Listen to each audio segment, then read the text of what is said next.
कुंभ का माहौल चल रहा है। राष्ट्रीय अध्यक्ष अखिलेश यादव ने कहा है कुंभ जैसे स्थान पे खासतौर से प्रयागराज में राजनीति नहीं होनी चाहिए। आप देख रही हैं कि अखिलेश यादव की डुबकी लगाने के बाद भी राजनीति बहुत गरमाई हुई है। जी, अगर हम देखें तो ये कुंभ ऐसा तो नहीं है कि पहली बार हो रहा है। जाने कितने हजारों वर्ष पहले से कुंभ होता चला आया है और होता चला आएगा आगे भी।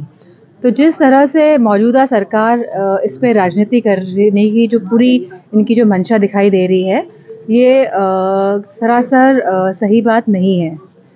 कहीं ना कहीं अपने खामियों को छुपाने के लिए, क्योंकि अगर आज हम देखें कि जो रोज़गार की जो व्यवस्था है और जहाँ सड़कें देखें, चाहे हम मंडी देखें, चाहे हम अपनी स्वास्थ्य सुविधाओं को देखें, मेडिकल कॉलेजेस देखें और हमारे CHCs देखें, PS जो हमारे जो प्राइमरी जो हेल्थ सर्विसेज है उनको देखें, तो कहीं ना कहीं पूरी व्यवस्था चरमराई हुई है। हमारे प्राइमरी स्कूल्स की जो व्यवस्था जो होनी चाहिए और जिस तरह से बजट पे लगातार कटौती कर रहे हैं ये लोग, तो कहीं ना कहीं अपनी नाकामियों को छुपाने के लिए इतना इसको बढ़ा चढ़ा के कहा जा रहा है। और ये अच्छी बात है कि हमारी संस्कृति का अग्रिम हिस्सा कुंभ है। पहले भी हजारों साल पहले था, आज भी है और आने वाले समय में भी रहेगा और ये हमेशा रहेगा। और जितना भी इसमें जो पैसों का जो इस्तेमाल हो रहा है, तो मैं समझती हूँ जितने भी इसमें पैसे लग रहे हैं व्यवस्थाओं को देखने के लिए, ये जो पैसे हैं, ये जो टैक्स के पैसे हैं, इससे ये हो रहा है सारा काम। तो इसमें राजनीति करने की बात कहाँ से आ गई? क्यों इस तरह की होड़ मची हुई है?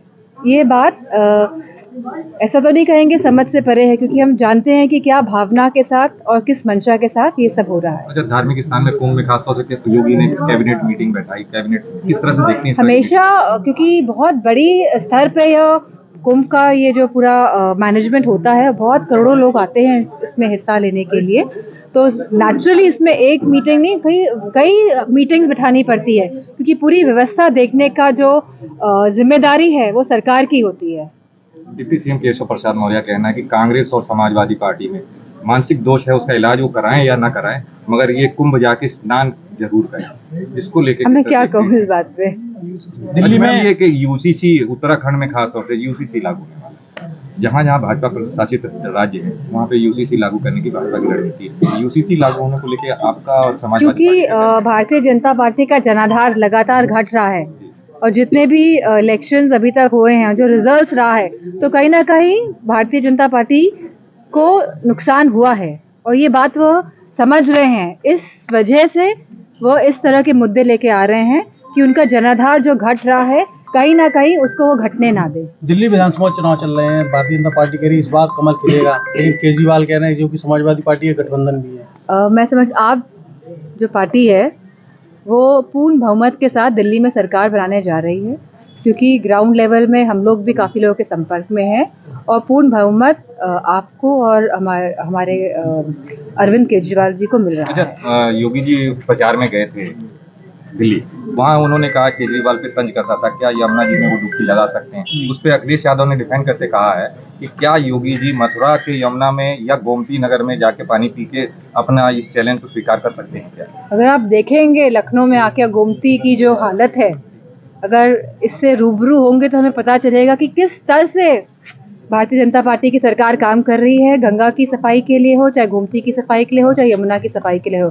और जहां करोड़ों रुपए, हजारों करोड़ रुपए गंगा की सफाई के नाम पे यह सरकार चट कर गई है, तो कहीं ना कहीं ये प्रश्न चिन्ह लोगों को उठाना चाहिए कि माँ गंगा आज तक साफ क्यों नहीं हो पाई थी।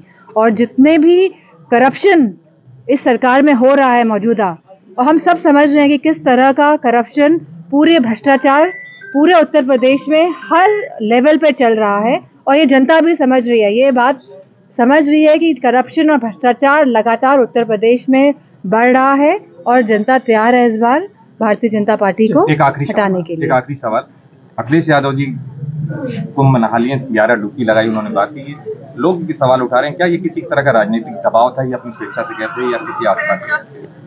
मैं समझती हूँ सबको अधिकार है कि वो कभी भी कहीं भी जा सकता है, किसी भी मंदिर मस्जिद के दर्शन करने जा सकता है, और जो ये सवाल प्रश्न चिन्ह उठाते हैं, तो मैं समझती हूँ वो जो हमारा अधिकार है, जो हमारे सिटीजनशिप का जो अधिकार है, उसका कहीं ना कहीं हनन कर रहे हैं। और मीडिया वाले भी मैं समझती हूँ जो पूछते हैं कि आप कब जाएंगे, तो मैं समझती हूँ कि स्वतंत्रता को स्वतंत्रता होनी चाहिए लोगों के पास, क्योंकि स्वतंत्रता से ही शक्ति आती है कहीं ना कहीं। तो आप इस शक्ति को नष्ट ना करें। मिल्कीपुर में उपचुनाव हो रहा है, मिल्कीपुर 5 तारीख को मिल्कीपुर वोटिंग होनी है। हाँ। मिल्कीपुर बीजेपी कह रही है कि इस बार मिल्कीपुर में कमल का फूल खिलेगा।